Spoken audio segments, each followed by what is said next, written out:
প্রিয় পাখাল বন্ধুরা, আমার শুভ সকাল। আজকে আমার খামারের কিছু অংশ আপনাদের দেখাবো। কলোর সিস্টেম করে কিছু জেব্রাফে কিছু লাইট এবং এক্সিবিশন জামরুতে পালন করছি।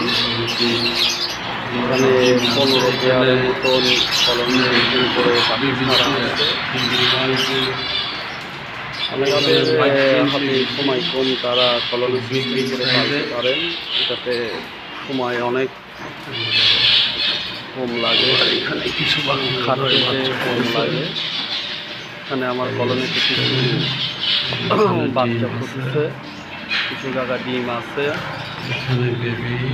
এগুলো কলোনিতে মোটামুটি আমি রেজাল্ট মোটামুটি পাচ্ছি, কিন্তু খাঁচার তুলনায় একটু কম পাওয়া যায়। কিন্তু খাঁচাতে আপনার 15 পেয়ার পাখি দিতে গেলে, খাবার পানি দিতে গেলে অনেক সময় লেগে যায়।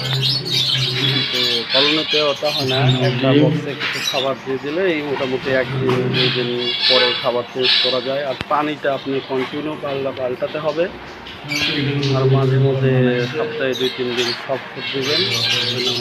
তাতে অনেক ভালো মানের রেজাল্ট পাবেন।